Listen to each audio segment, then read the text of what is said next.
Hi, welcome to my YouTube channel. Today I'm going to teach you how to do the ribbed stitch. It's a beautiful stitch, and it's kind of like a technique more than a stitch because I think it produces the prettiest texture. But it's just a simple little stitch that will produce buttery, soft, stretchy. See that? How pretty? See that? It'll give you texture in your work. And let me see. I'll show you some applications of it. This is a pair of gloves that I crocheted for my daughter. And this stitch will give you this part of the cuff, and it'll be stretchy, see? Now this is an acrylic, and this is 100% cotton, which is totally fine. It'll work with both kinds of yarn. I also made this little collar or cowl for my for Snuggles, our little dog. He likes to wear those out and about. So to get started, what I'm going to use today is I'm going to use an H hook and a pair of scissors. And since I'm not necessarily giving you a pattern from start to finish, I won't be using the yarn needle or the crochet needle. So let's get started. All right. What I did on this is I chained about 35 across. I chained up, turned my fabric, and then when I started, let's see, I'll show you here. When I started it, down here, don't go in the first one, but you're going to go in the back and single crochet, just the back loop only. See that? Just the back loop. Just the back loop. Now what I'm making here is going to be a dishcloth for my kitchen.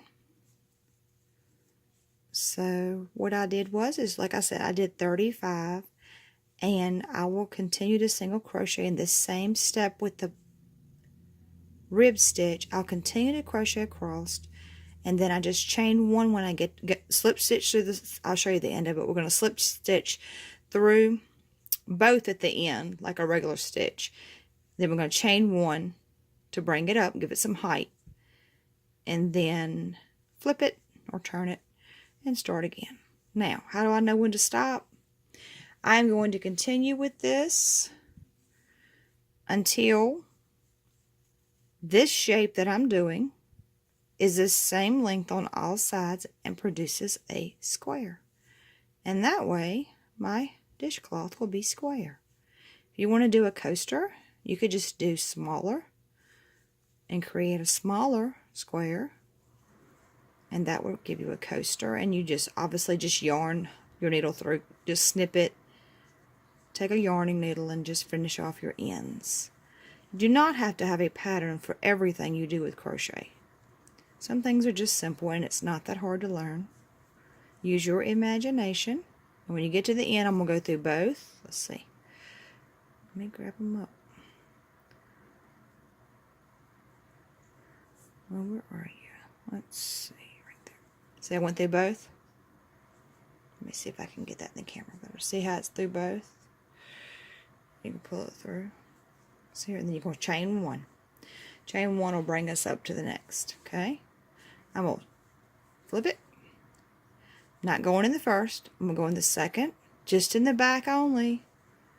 Keep going. Okay.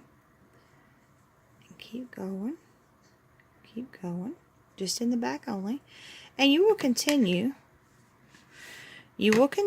doing that until you have got it into a square shape. Then you would just leave a tail, snip it, take your yarning needle if you need, and then go right back through and finish it off.